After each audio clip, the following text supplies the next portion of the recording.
This is Sid Meier, and you're listening to PolyCast, an official podcast of Apolyton Civilization Site. Daniel Quick. Makahlua. Imran Siddiqui. Cartimandua. Hello. Hi. Hello. Hi. Hi, this is Sid.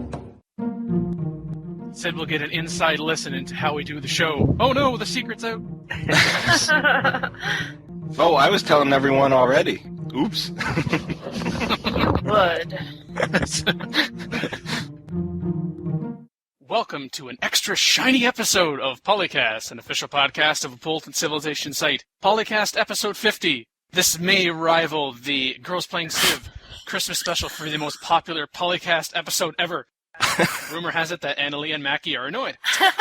No, that's not true. Aren't you glad, Sid, to know that you're competing with the Girls Playing Civ? Sounds like worthy competition. Oh, it is. I'm Daniel Quick, known as DanQ on the forums, and I'm joined by Mackie. Hello. Imran Siddiqui. Hello. Cartimandua. Hi. And someone named Sid Meier? Is this right? That's right, Meier. M-E-I-E-R. Dennis is here, working the keyboard. All right. Well, that was the good intro. Good intro, Dan. Why, thank you. I practiced for many hours. We can tell. Since I did the introduction, I will leave it to my three fellow co-hosts to fight it amongst themselves who gets to ask Sid the first question. Yep, this should be entertaining.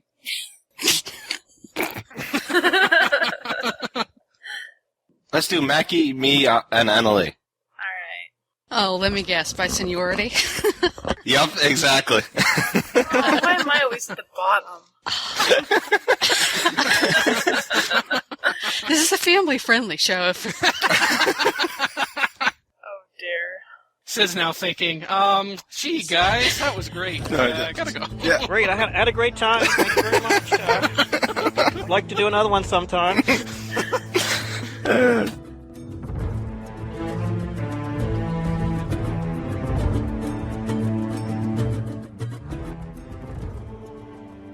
We begin our interview with Sid Meier discussing the Civilization series. Then we turn to Sid's complete and relatively recent gaming lineup, followed by strategy gaming in general. Lastly, a number of miscellaneous questions for the renowned game designer. So you've just released CivRev. It's your first from the ground up remake of Civilization since the original, and with you doing most of the design work. Are you happy with the way it turned out, and how do you feel about the reception by the fans and critics so far? I think I'm very happy with the way it turned out. We actually had a lot of fun making the game, and that's often kind of an indication that the game is going to be fun to play, but kind of coming back to Civ after quite some time was fun. Being able to rethink it, I think, kind of using everything we've learned over the last 15-plus years, but also being able to take advantage of all this great new technology on the consoles was a lot of fun. And also, kind of trying to reach a new audience was part of our goal here, people who really hadn't played Civ before. So that allowed us to change some things that we might not have changed if we were making a game for the hardcore fan base. It gave us some freedom, some flexibility to try new things. I think a lot of them worked pretty well. A few of them we might revise, but overall the experience was fun working with the team, kind of watching the game come together. It was always gratifying, and then it seems like a lot of people are having fun playing it, so that's the ultimate goal. All right. Second question. There are reports that CivRev sold out within days of release in the U.S. First of all, congratulations to you and all Firaxis. Were you conservative in estimating demand, or did it exceed even your most optimistic projections? Can you tell us anything about actual sales numbers or how well CivRev is doing compared to Civ 4 in the same time period? And what do you think the reasons for CivRev selling out so quickly were?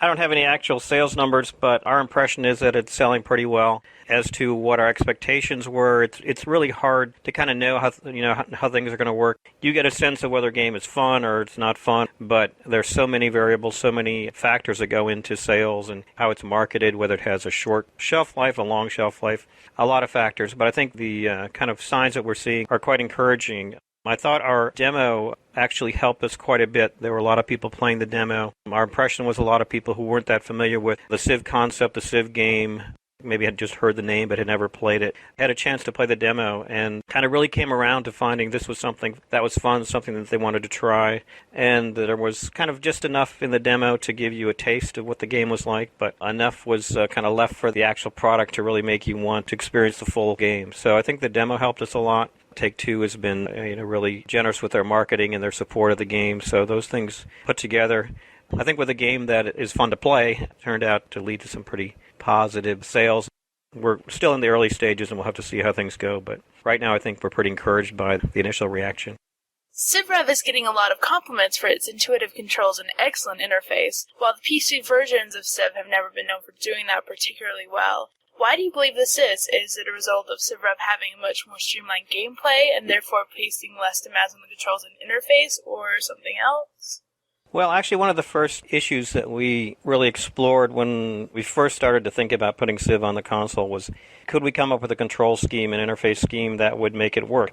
I think the interface is so key to the game experience that we really had to answer that question before we even had a viable product idea. So we played around with controlling Civ through the controller, and we found that being a turn-based game, it lent itself really well to kind of the set of functions that you have available on the controller, the buttons to do a couple specific actions, the joysticks to scroll around and move things. So we were pretty well convinced as we started the project and looked into it and put a prototype together that the controls would work pretty well. In terms of the presentation of information, which is, I think, the other key part of the interface, that is helped somewhat by the fact that we pull the camera in, show you things in a lot of detail. There's some kind of key information that we can show you graphically as opposed to putting numbers up and things like that. And the last thing is we played the game a lot, and the interface actually went through 2 or 3 major revisions till we got something that we felt was smooth and streamlined and easy to play. And it's gotten to the point, I think, where the game, I think for us, is as easy to play on the controller as it is with the mouse and keyboard.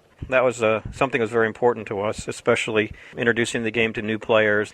These players who, many of them very comfortable with console controller, would feel right at home and get into the game without having to kind of struggle with an interface. So we're real happy that people are finding the interface to be easy to use, but it was definitely a design goal from the beginning and one of the very first things that we worked on.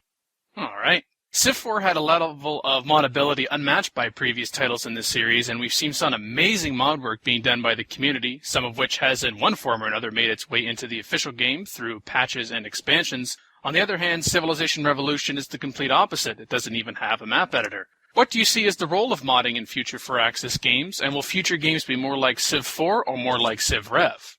Modding has certainly added an incredible amount of energy and longevity and excitement to the Civilization series, and I think it's a very important part of the game and has created this fantastic community where everyone gets to not only play the game but also be a game designer every now and then. So I think it's added a large part to the Civ experience. For Civ Revolution, on the consoles, it's kind of a different world right now. The big guys, the Microsofts and the Sonys, are still kind of keeping close control of the networks and what you can put up there, what you can download, etc. In that world, modding is a bit more difficult.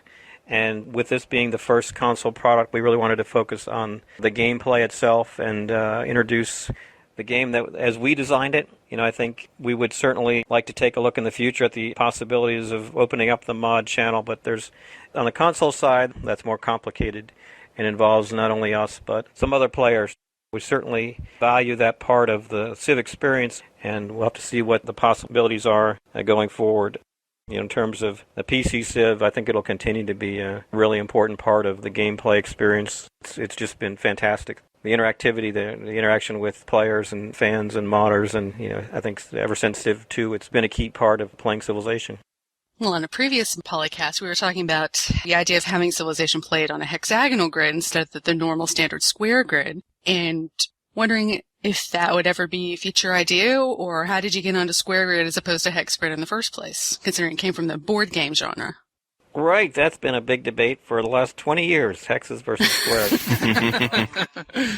The easy answer is with Civ Revolution. When you look at the D-pad on a console controller, it's clearly an 8-directional control. And I think squares are intuitively a little easier to grasp than hexes unless you grew up in the wargaming community. And for a game that is intended to introduce civilization to a new audience, I think it made a lot of sense to use squares. We also have a lot of experience in terms of the shape of city radiuses and a lot of other things with squares. And, I think we found over the years that the disadvantages of squares, diagonal movement, etc., have not been really a big problem. Civ is not a game that lives or dies by whether you get a little extra movement here or there. That being said, I think that hexes have certain advantages. I think the stigma of hexes, which was really one of the issues for many years, hexes were associated with war games, which were associated with complexity, and were really something that was almost a code word for a overly complicated game. Does it have hexes? Ooh! So I think some of that has kind of faded with the years, but for Civ Revolution, it certainly made sense for a number of reasons to use squares. Oh, okay. It's hip to be square. Well, they are called hexes. I don't know. No curses in the game. Now, you've been saying that for some time you were thinking about doing a Civ massively multiplayer online game, a virtual world of Civ. Can you be more specific about that? We know you can't comment on the concrete announcement of any game if it even exists, but you've given the idea a lot of thought. What do you think it would take for a Civ-like MMO to actually work? And how does one go about translating what many consider a fundamentally single-player experience to a massively multiplayer format? And what would be the biggest challenges inherent in such a task? I think you've kind of put your finger on the issue. Civilization is definitely an excellent single-player game. Works pretty well in multiplayer. When you start talking about MMOs, a lot of questions arise. I think as a designer, the idea of doing an MMO is very intriguing. I think anybody who's in game design, sees it as one of the new frontiers in game design, and for that reason, MMOs are kind of intriguing to me. To kind of apply Civilization, treat it in an MMO format, really does raise a lot of questions. The game works, well as single player. Was originally designed as a single player game, and translating the ideas into MMO format, I think, would be challenging in a lot of ways. That's kind of discouraging in some ways, but as a designer, it's also kind of intriguing to see how we take Civ-type ideas and make them MMO-ish. But really only one of kind of a bunch of ideas that are floating around, and given the kind of costs and challenges of MMOs, it might not be the most logical thing to do at this point. But I think the Civ concept is pretty strong, pretty powerful in general, and it's really a question of taking the power of those ideas, or the things that are really fun about Civ, and finding a way to translate them into a different genre, into the MMO format. Jerry the Third asked this question. Hi guys, hi Sydney. To what extent do you want Civ to reflect society? Thank you. Well, that's an interesting question. In games, I think we're not really pursuing a particular agenda. I think, in terms of reflecting society and saying, this is good or this is bad. And that's really not our goal. I think our goal is to put the player into a role where they are having fun, where they're kind of get to lead a civilization, you get to be king, you get to direct armies, you get to build cities, you get to do a lot of cool stuff. So in that sense, it reflects the world, it reflects kind of historical concepts and things like that. But it's always been our goal as designers not to pursue a particular political agenda or something like that. We allow you all sorts of forms of government, and they're all kind of interesting at different times. There's 16 different civs in Civ Rev, and they each have their kind of advantages and disadvantages, but no one of them is intended to be the one great civilization. We're really there to provide the player with a tool to explore a lot of their own ideas, a lot of their own strategies, a lot of their own preferences, or things that they think are cool. So in that sense, we're providing a sandbox, kind of not really providing, a philosophy particularly. Question from Joe Sowork. Quote, how is historical research done for the game? Personally, I know very little about history, but Civilization is so detailed and the game continually raises my curiosity enough to research, so I've ended up learning a lot anyway. How is the quality control done on this? Unquote. Well, in terms of research, we kind of have a joke around here that we do the research after the game is over, after the game is finished, to justify the various decisions that we've made in the game. But primarily, we have two goals. One is to let you start playing the game with pretty much stuff that everybody knows. I think people know that it might be good to, invent bronze working or invent electricity or things like that. So we want you to play with your kind of general knowledge of the world and not have to read a 200-page manual before you can even start playing. Then as you get deeper and deeper into the game, I think we try and layer the concepts on in a way that you're not overwhelmed, but you're kind of drawn deeper and deeper into the strategies, into the different ideas that make up the game, so that you are kind of intrigued at a certain point to learn more about certain historical figures or certain important scientific concepts or whatever it is. But those aren't essential to playing the game. Game rules are fairly simple and straightforward. You don't need to do a lot of research to start playing the game, and then we make a lot of the decisions in the game based on what we think is the most fun. We've always found that we can always find some historical incident to back up whatever decision we make in the game. So, we kind of don't make a game based on a lot of initial research. We just use the research to kind of justify the decisions we've made to make the game fun at the end of the process. Giant death robots. Yeah, we're giant death robots in ancient Mesopotamia. I heard it was the Goa'uld from the Stargate universe that settled humans on this planet, actually. That'll be Civ 18. Civ 18 will have that. Well, that's what the tank said when the Spearman took him out. Oh, man. I had a nickel for every time I've heard about that. Could happen, That was, of course, Chuck Norris, the Spearman. So when you actually sit down and play Civilization, are you more of a builder or warmonger? Do you have any particular civics you like? As a player, I tend to start out as a warmonger, kind of run into a more powerful Civ, become a builder for a while, and then kind of find some way to make a comeback.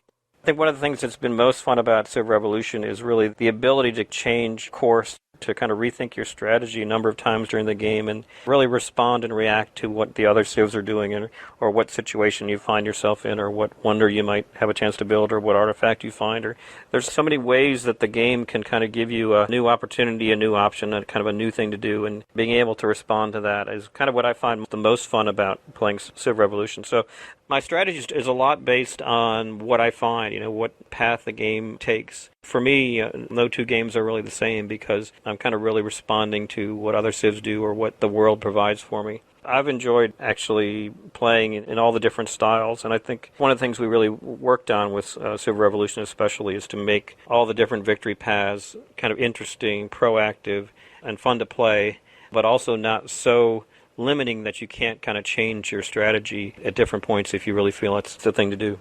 And my preferred government, I guess, really, again, depends on the circumstances. They're all kind of designed to emphasize certain abilities and limit you in other areas. So it's always a very interesting choice of what government makes the most sense right now and when is a good time to switch. I mean, during playtesting, you didn't have a temporary text interface where you could type in, "I'm Sid," and then everyone else just goes like, "Oh, okay, go for it. You do what you want." No. We're sorry. We had a couple cheat, the plus 1,000 gold cheat, etc., just to get quickly through the game. But, I spent a lot of time playing the game and really playing it as it was intended to be played, and to try and find things that were working well, things that weren't working well, and kind of experience the game as a player would. And that's really our process at Firaxis, is to have people play the game. And we had a Friday morning meeting every week. We'd all get together, kind of discuss what was working better, what needed to be fixed. Which were the lamest civilizations? That was kind of our question, and we'd pick the 3 lamest civilizations and just find ways to make them more interesting, or what are the lamest units, what are the most overpowered civs. All those kind of questions were discussed week after week, and probably tried 2 or 3 options for everything that ended up in the game. It's probably the second or third iteration of that particular advantage or unit data or whatever. They were all constantly being tweaked during the development. All right. And Dan would like to know those cheat codes, by the way. I don't think they ended up in the game. You'll put them in a future patch just for me. Why, thank you. The DanQ patch. He's also waiting for the pre-settler level so that he can actually win a game. Of course, I get the next question. You'll understand when we get to the end of it. Even aside from Civ, you've been revisiting a lot of your older games in recent years. Pirates, Railroads, and now Colonization, by the way. Last time you were interviewed by us at Apolyton was back in October of 2001 to talk about your then up-and-coming Sim Golf. The last title Firaxis released that was not a sequel of an earlier work or yours, well, since then. There have been murmurs going around some people in the game community that you're no longer able to come up with great original game ideas. What would you say to such people? Oh, man, come on. That's why I didn't want to ask this question. Imran, how could you? Dan, you're the one that put it in. Yeah, I'll get philosophical for a second. I think the industry is based on a combination of original IP and building on ideas that players like. It's not nearly a Civ debate. It's really an industry debate. Do we need more original titles and original IPs, or do we want the sequels and the expansions and things like that? And I think the answer is people want both. I think if you liked a game, you want to see the next version of it, but every now and then you want to play something brand new and fresh. So I'd like to claim that I've provided both of those things, that if you go back for the last 20 years, there have been quite a few original ideas and IPs. On the other hand, we've taken the ideas that people really like the most and have been asking us to redo, and have redone a lot of them. And I think in many cases, I think Civ Rev being a good example, we've added a lot of new things. We haven't just recreated an older approach to the game, but really thought about what we've learned and what the community has kind of asked for, and input and ideas from the community, and combined them all together to make something that is still called Civilization, but has a lot of new and fresh ideas in it. I think that we're trying to make the most fun games that we can and bring the most fun to our players, and sometimes that involves something brand new. Sometimes it involves building on things we've already started. I'm pretty happy with the games we've done. I have no regrets about the amount of new stuff we do versus the amount of building on past ideas. All right. Thanks for not killing me. I do think it is a good question, but I think it's a debate within the entire industry. Great. Moving on. Can you provide us with any hints about any new intellectual property you're working on? We cannot really provide you with any hints. Knew that was coming. Sorry. What about colonization? Colonization is awesome. All right, it's good enough for me. You sure don't ask him about dinosaurs, Imran? I was disappointed, but that's okay. It's not totally extinct yet, but Ooh. maybe someday. Maybe someday we'll do that. So, can you provide us with any hints on any not real intellectual property? Just put a rumor out there, throw people off. Frankly, we don't even know. Our development process is to play around with some ideas and put a prototype together, and maybe it's fun, maybe it works, and maybe it doesn't. So we're kind of in a stage right now where we're tossing around ideas and things like that. The problem is once you mention a name, community develops, and it's very hard to change your mind about things. The dinosaur game's a good example. We talked a lot about that, and then we didn't make one. People are still unhappy with us for doing that, so we have to be circumspect about what ideas we talk about. For more information on dinosaurs, visit apolyton.net/dino. Just encourage them, Dan. Very good. Sophia wrote in and wanted to know, what were your goals in designing Alpha Centauri? Well, Alpha Centauri really was Brian Reynolds' design. The concept was to take a lot of the ideas that worked well in Civilization and place them in a science fiction setting. And I think that allowed Brian to really introduce some new ideas that were a lot of fun. It was an experiment to see where the basic Civ ideas could go and how they would work in a different setting. People really enjoy that game. We still hear about people who would like to see another Alpha Centauri. So I think in a lot of ways it was a success. It kind of allowed us to stretch Civ in some new and interesting ways while keeping, hopefully, the one more turn going. I could use a few more one-more turns of Alpha Centauri very much. All right. Okay, question 13, since Mackie jumped right in front of me there. Alpha Centauri questions are all that belong to me. Oh. Civ is famous for being a game that Microprose wasn't terribly interested in at the time, and that you really had to fight to get them to agree to see Civ 2 made. Is this indicative of how hard it is to sell game ideas to publishers? How are your experiences with this with more recent games, such as since Firaxis became a subsidiary of Take-Two Interactive in late 2005? And have any cool concepts been rejected in recent years that you can talk about? It is true that the initial Civ was a hard sell. Within Microprose, I think at the time there was very little strategy games on the PC, and the ones that were there were kind of hardcore, hex-based simulators and things like that. So strategy had a reputation as being kind of complicated and esoteric and not easy to play. For that reason, Civ was regarded with some concern, and when it was initially designed, I think Civ 2 also had some concerns, but I think the team that made it, really believed in the product and felt it was a fun game. So it wasn't really that terrible issue, but it was true that we had to kind of make the world safe for strategy gaming with Civilization. Again, you're kind of getting back to this question of one of the big philosophical questions of the industry is, designer versus publisher. And again, I come down squarely in the middle. I think publishers have to make money, and without money, there are not going to be any opportunities to design games. So they certainly have a valid point of view in terms of managing risk and perhaps it not being wise to fund every crazy designer out there with an idea. On the other hand, the industry moves forward based on creative design ideas from game designers, I think. Being intelligent, being smart about creating those opportunities and then making the most of them is the publisher's role, and that's the challenge, is really to know what ideas to support and which designers to encourage. I have to say that we've had a really positive relationship with Take-Two, and they've been encouraged our creativity, really have not said we're not interested in that idea or we don't want to go that direction. It's been a very fruitful partnership. I think we've been able to do some great games with them. So let's move on to a question about strategy gaming. The first one is given to us by Thadian, who asks, while human AI is not entirely possible, what extent in the future do you think that the AI of strategy games are capable of analyzing and making on-the-spot decisions that reflect the situation, possibly outcomes and means of advancement? A human is always thinking about these things. What do you think can overcome the obstacles in designing this? Well, I think you've hit on the third philosophical question that haunts the industry. I think that actually single-player AI is kind of a different question. The goal is really not to create a multiplayer experience or to create the same experience that you have playing with other human players, at least in my mind.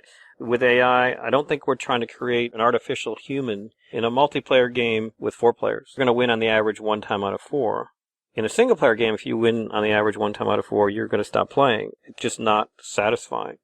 So the AI's role in a single-player game, I think, is different from the human player's role in a multiplayer game. It's not really our goal to create an AI that thinks like a human being. Our goal is to create an AI that creates the most entertaining experience for the player. There's some kind of subtle differences, I think, between trying to do those things, and many of them are secrets of the game designer. But I think the bottom line is that if the AI were too human, I think it would start to detract from the enjoyment of playing single player.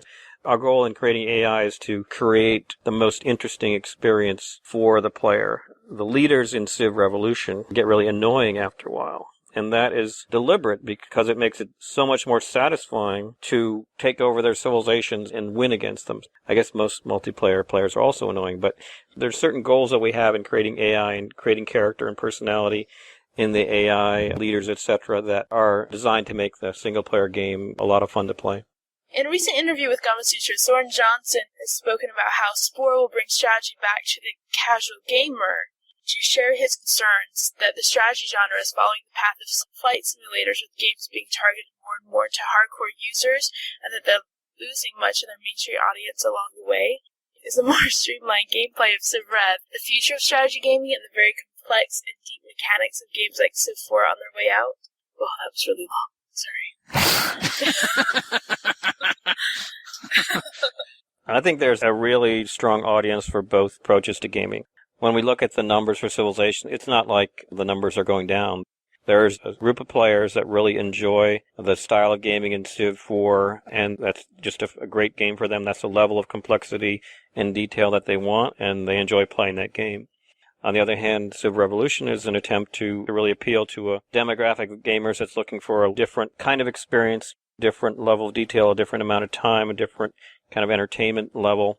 And I think there's, what's being proven is there's really an audience for both of those approaches to Civilization. So I do think that we do need to kind of every now and then refresh the genre. And, if we didn't do Civ Revolution, I think that there might be a danger over time that we would start to lose part of the audience. But I think Civilization is a game that you kind of know going into it that there's going to be quite a bit of decision making, that it's not an arcade game, it's not a casual game.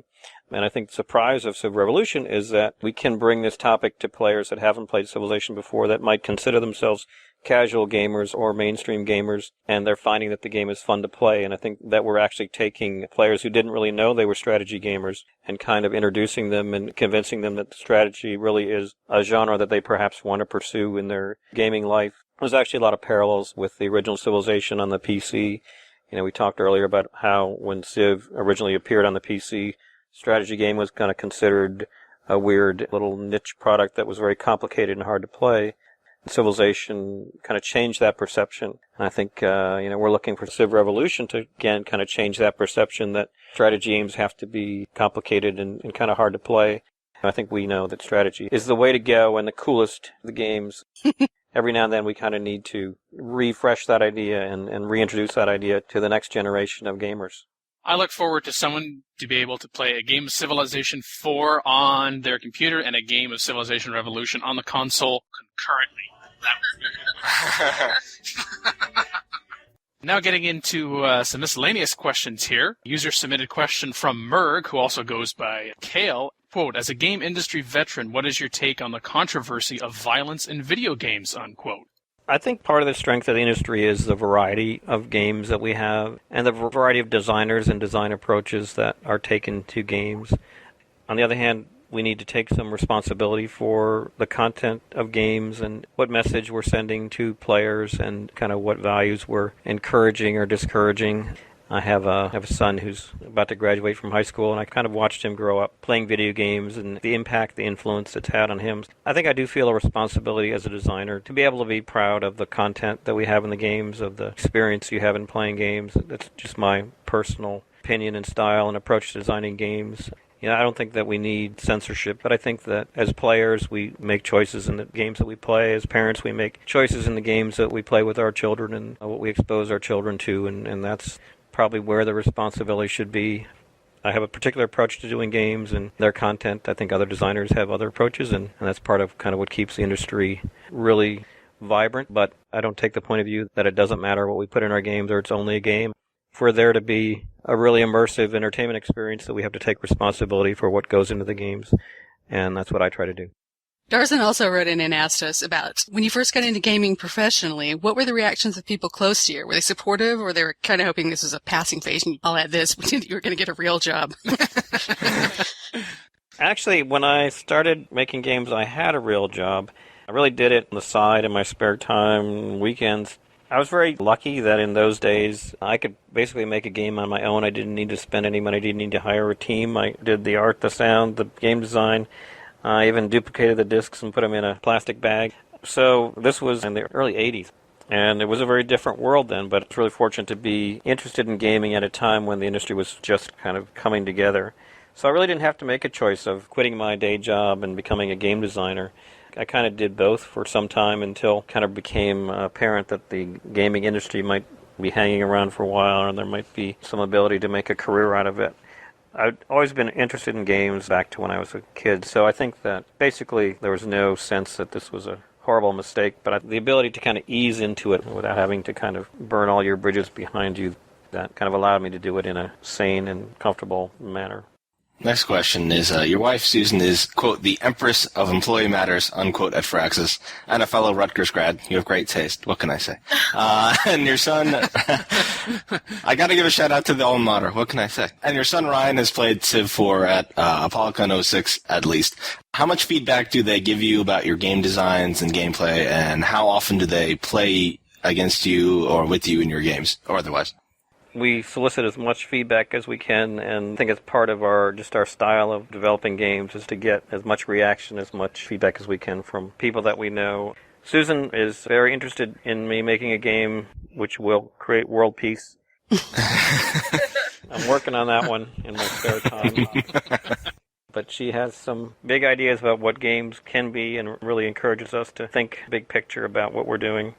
Ryan has played all the games, has been a good sounding board for what works and what doesn't work, and actually was my first multiplayer playtester on Civ Revolution and actually helped quite a bit to get things together from the multiplayer side, kind of being available to play and respond and react to gameplay things. So they've both been really important in being able to make games. Sid, I noticed you didn't tell us who won that game. Well, we usually go out of sync after about a half an hour. Nobody would have. What are your 3 favorite PC games that you have not designed and your company has not developed? If you could only take one of them with you on a trip by yourself to an exotic island, which would it be? I think there have been some fantastic PC games made over the years. Part of what's kept me going as a designer is in my spare time play other games and get inspired by what other designers are doing. In terms of favorite games, I'd have to say probably the Age of Empires series has been a lot of fun. Pretty much anything that Blizzard has made, StarCraft or Warcraft or Diablo.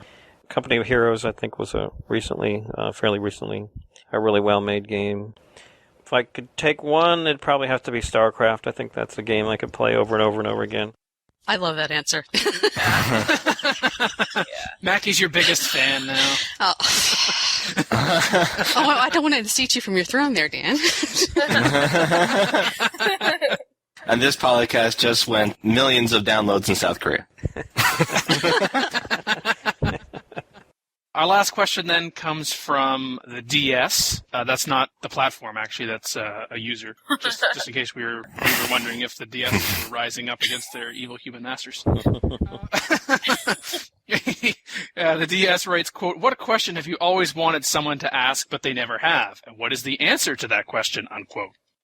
I don't know. I always find it interesting when people ask about kind of little details of games. Why did you do this way? Or it's always fascinating to me what people read into games or what they actually pick up. It's amazing how much of what you put into the game they actually recognize and realize and pick up on, and how kind of intensely they absorb the game. So I really enjoy the questions about, why did you make this unit a 3-2 versus a 4-2, or the kind of really detailed questions that we're working on the games. Every now and then we have to ask ourselves, is anybody going to ever care about this thing that I'm really sweating over today? To get those kind of questions that people ask, kind of a validation of the time we spend to get things right and to really care about the games and those months and months and years we spend on putting things together. It's very rewarding to get those kind of questions. They really show people are playing the game and thinking about it and really kind of absorbing what we tried to create and getting a lot out of it. Those are the kind of questions that I enjoy being asked.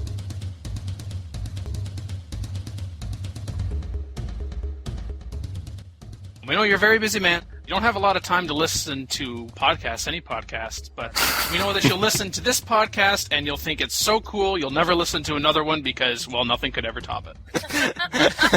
Exactly. I couldn't have put it better myself. Woohoo! We do appreciate your support, and you're really bringing this community together, and it's been a big part of the fun of Civ, so thanks to you. You've been listening to episode 50 of PolyCast, an official podcast of Apolyton Civilization Site, with the wonder, the grandeur, the one, Sid Meier. Bye. I've also been joined by lesser beings such as Daniel Quick. Yes. Say goodbye, Dan. Goodbye, Dan.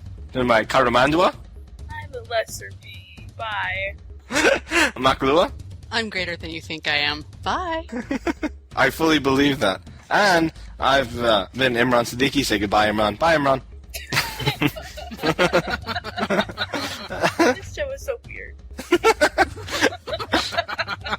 Well, I've been gone for 2 weeks, so He's been storing up the weirdness. Uh-huh. Oh, yeah, that's right, Imran. You're back. We never really acknowledged that. You're back! That's awesome. That's what he gets for calling him a lesser being.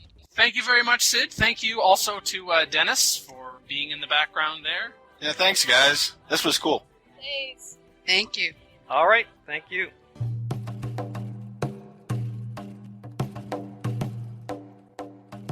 So you've just released Civ Rev, and your first from the ground up remake of Civilization. Which may, I'm going to have to edit this. What's the word I'm looking for? May Annalee. She dropped from the call. Every single podcast this happens. I was wondering why she wasn't saying anything. Wow. It's like, what, you didn't like those answers? By the way, I turned off my phone, so that aspect of podcast won't happen. Thank you. Did Dan get cut off too? Yeah, he's got thunderstorms in the area. He warned us that might happen.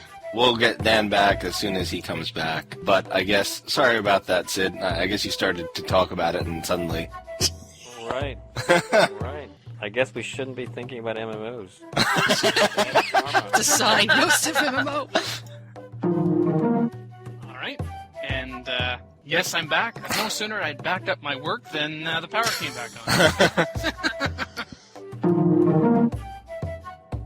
Sorry, I got distracted for a second. Right? Where did Mackie go? I don't know. She's still on the call. Maggie. Whoops, wrong button. Sorry. I'm a little worried for you. The next question is yours. What are your 3 favorite PC games that you have not designed and your company has developed? Or, excuse me, has not developed. Wow, that would have been biased. If you could only take... And could we ask one more very brief favor of you? Could you say, this is Sid Meier, and you're listening to PolyCast, an official podcast of Apolyton Civilization Site? Can you run that by me one more time? This is Sid Meier, and let me... I got that part. Good up to that. Bye. Bye, Sid. Bye, Dennis. All right. Yes, they've got 5 different streams that are going up and down. Apparently, it's connecting and disconnecting. The Dan has to edit all together. Yep, he does. Shh, what are they saying? Yeah, they're saying something. They have us on speaker. I have this thing. I feel dirty. It's like Mix and Imran talking on the phone and flushing the toilet. Okay, you guys need to settle down. Who was? Ooh, what? all the time. Oh yeah, why did you agree to join us again? Sid Meier was coming. Oh, that's it. He's done after. She's done after. Coming in. Oh, there's some other people that want to say hello. Hi. Hi. That was awesome.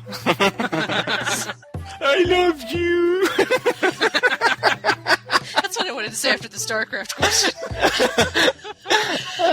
You guys are such geeks. Yeah, you should talk. Yeah, really. Maybe I should have said, made it more interesting than question 10 been all like, yeah, I don't think you can come up with interesting games anymore, my old man. Oh, I'm sure now that he's gone, you talk trash. Oh, God, that's going to be in the cut blooper, isn't it? Oh, yes. We didn't ask if they'd like to come back. Not for another 50 episodes, at least. Record date August 2nd, 2008. Sound clips copyright Civilization 4, The Warlords, and the Beyond the Sword expansion packs. Copyright 2008, Apolyton Civilization Site at Apolyton.net.